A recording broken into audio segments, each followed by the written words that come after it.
हुकूमत सिंध की जानिब से कोरोना के बढ़ते हुए केसेस के सबब लॉकडाउन लगाने का फैसला किया गया है। सखर सिंध का तीसरा बड़ा शहर है और यहाँ के ताजिर हुकूमत सिंध के इस फैसले पर क्या सोचते हैं। ब्यूरो हेड सखर शाहिद अली मौजूद हैं, उनसे बात करेंगे सखर स्मॉल ट्रेडर्स के सदर जावेद मेमन के साथ। जी शाहिद, बताएगा क्या कहना है ताजिर बरादरी का हुकूमत के इस फैसले के हवाले से।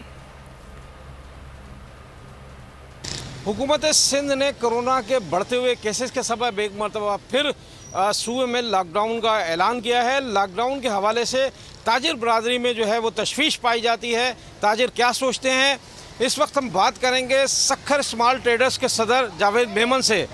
आप बताएं कि हुकूमत ने फिर लॉकडाउन का फैसला किया, आप क्या कहते हैं इस हवाले से। देखिए, इससे पहले भी जब भी हुकूमत ने ऐलान किया है, लॉकडाउन लगाया, हमने उनको उसी जो भी उनके बड़े बड़े फैसले थे हमने उनको इम्प्लीमेंट कराने की पूरी कोशिश की है। इस दफ़ा जो ये ऐलान किया, ना ही कोई मुशावरत है ताजरों से, ना ही कोई मसला है। इस वक्त 2 दफ़ा पहले लॉकडाउन के अंदर लोग आवाम बहुत ज़्यादा पिस चुकी है। इस वक्त अगर लॉकडाउन का ज़्यादा हुकूमत ने सख्ती की तो इसके बड़े ख़राब नताइज हो सकते हैं। ताजरों की जानिब से ये मुतालबा आ रहा है कि हुकूमत ने इस मामले में ताजरों से मशावरत नहीं की, ताजिर तंजीमों से मशावरत नहीं की है और जो लॉकडाउन लगाया गया है इस फैसले पर हुकूमत को नजर सानी। जी बहुत शुक्रिया आपका शाहिद अली।